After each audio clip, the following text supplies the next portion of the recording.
Hi everybody, my name is Jason Rinehart and I'm the horn professor here at the University of South Alabama. I hope you enjoyed my performance of the Chopin Nocturne as part of the high school Lyrical All-State Etudes. This is a great example for you to demonstrate some expressive playing as well as some technical playing within your expressiveness. It's also great for tempo fluctuation and showing off how you can play with time within a certain metronome marking. And we'll talk about that here in just a second. I'm going to throw the music up on the screen and let's go a little bit more in depth about what I'm talking about.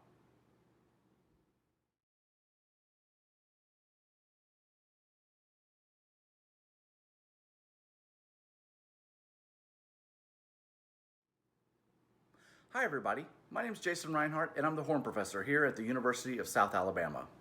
I hope you enjoyed my performance of the Chopin Nocturne as part of the high school Lyrical All-State Etudes. This is a great example for you to demonstrate some expressive playing as well as some technical playing within your expressiveness.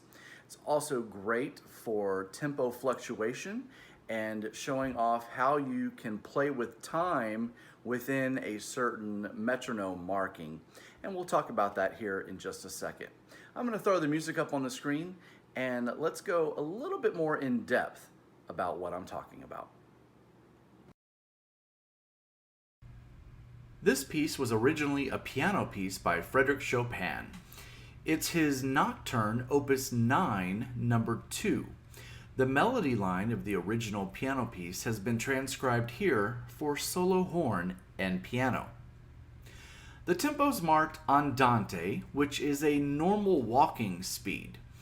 The etude is marked with eighth note equals 104. But this seems a bit too fast to me for what the piece originally was.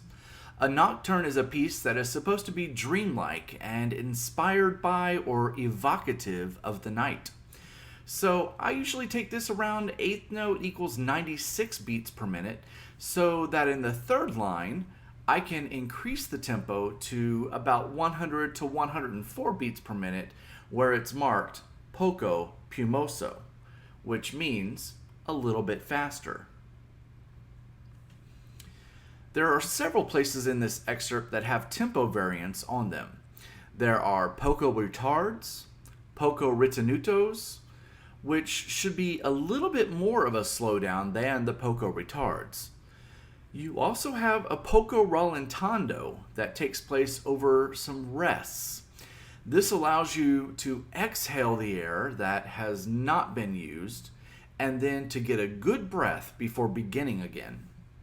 Remember, when you see the word a tempo, go back to that tempo, poco più mosso, which was between 100 and 104 beats per minute. As we look at the lyrical etude for this year, we see that it's mostly in G major. We have several accidentals though, so be careful as you're rehearsing this excerpt to play the correct notes.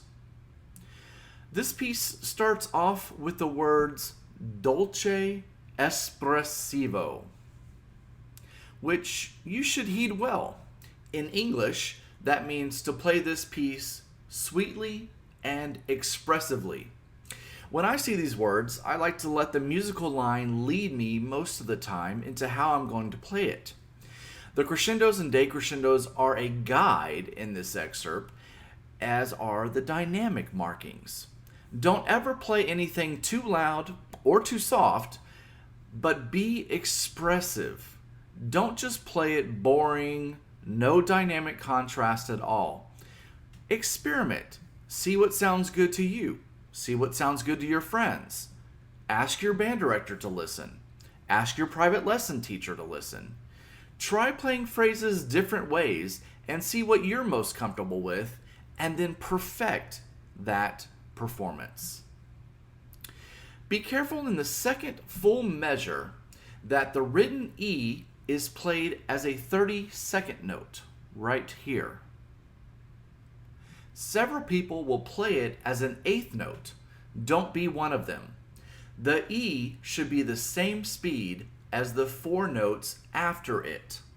So if you're thinking of the subdivision, 12 beats in a measure, so if you're thinking ba-dee-da-da-da-dee, not ba-dee-da-da-da-dee, but ba-dee-da-da-da-dee, bom-bee, ba-dee-da-da-da-dee.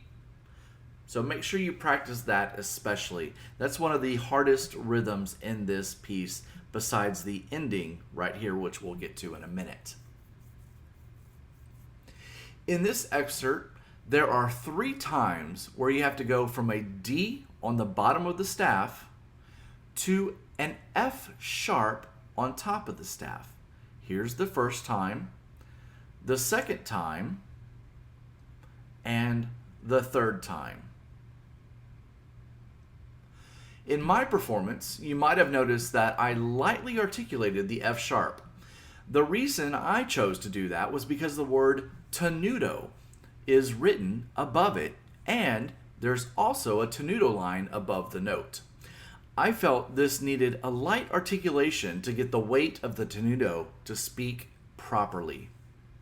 There are also several accents in this excerpt. If you notice throughout this line right here, there's one right there.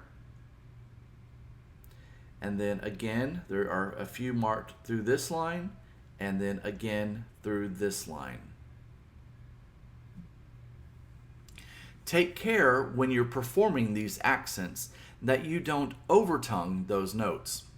Remember those first words, dolce, or sweetly. This excerpt ends at the end of line 5, right here, on this G. The last measure of line 5 is just going to take some practice. There's also a polka retard written in the middle of this bar, as you can see right here.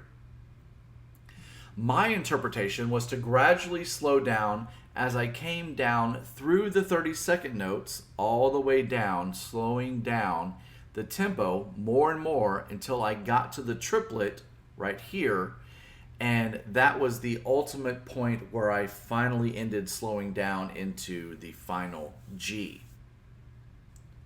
As far as breathing and phrasing goes for this excerpt, This one's pretty simple and straightforward. Breath marks are noted with little commas above the staff, as you can see throughout this entire piece. Now, I will say that every time you see a comma, you don't have to always take a breath. If you can make this phrase from here to here in one breath, I would do it. You don't always have to take a breath when it's written. Even though the tempo fluctuates a lot in this etude with all the retards and the change of tempo, I would practice this still with a metronome. Make sure you're learning these rhythms with a metronome going and you are honest with yourself and the metronome about how you're performing these rhythms. Once you get comfortable with the rhythms and the metronome, then I would suggest turning the metronome off and then attempting the piece with all of the fluctuations in tempo. If you have any questions while you're preparing this etude, feel free to reach out and email me. Good luck to you as you prepare for your auditions.